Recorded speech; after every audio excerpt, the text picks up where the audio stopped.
The strangest thing about feeling at home with someone is that it doesn't always feel like falling in love. Sometimes it feels like finally putting down a weight you didn't realize you were carrying. You're around them, and suddenly you stop performing. You don't need the perfect story. You don't need to be funny. You don't even need to fill the silence. You can just exist. And if you've ever met someone who makes you feel this way, there's a good chance you've already experienced the biggest sign that your mind sees them as home. It's not butterflies. It's not obsession. And strangely, it's not even how much you miss them. It's what happens to your nervous system when they're near. Think about the last time you were completely comfortable with someone. Maybe you were sitting in a car together with no music playing. Maybe you were lying next to each other, both scrolling through your phones. Maybe you were having dinner, and neither of you felt the pressure to keep the conversation alive. And yet, the silence didn't feel awkward. It felt safe. That tiny difference reveals something incredibly important. When your brain feels uncertain about someone, you monitor them. You wonder what they're thinking. You analyze their texts. You notice how long they take to reply. You wonder if you said something wrong.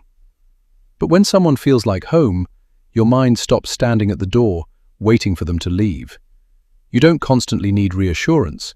You simply trust that the connection is still there. And here's where it gets deeper. Feeling like home isn't necessarily about someone making you feel excited all the time.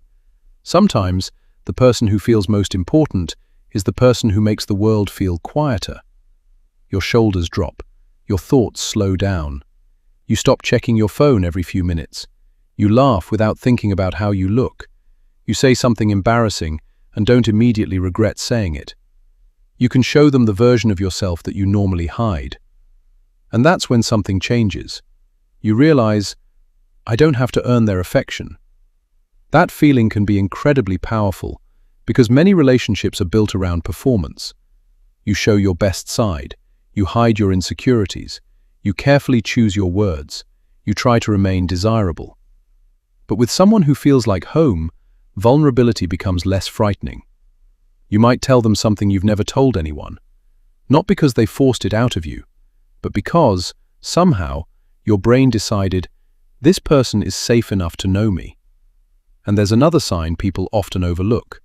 You don't just want them during the exciting moments. You want them during the ordinary ones. The boring Tuesday, the stressful morning, the grocery store, the long drive, the random conversation at midnight. Because when someone feels like home, you stop needing life to be interesting for their presence to matter. Their presence becomes the interesting part. But here's the twist. Feeling like home doesn't mean the relationship is perfect. You can still disagree. You can still get annoyed. You can still hurt each other. The difference is what happens afterward. You don't immediately feel like the entire connection is disappearing. There's still a sense that the relationship can survive honesty.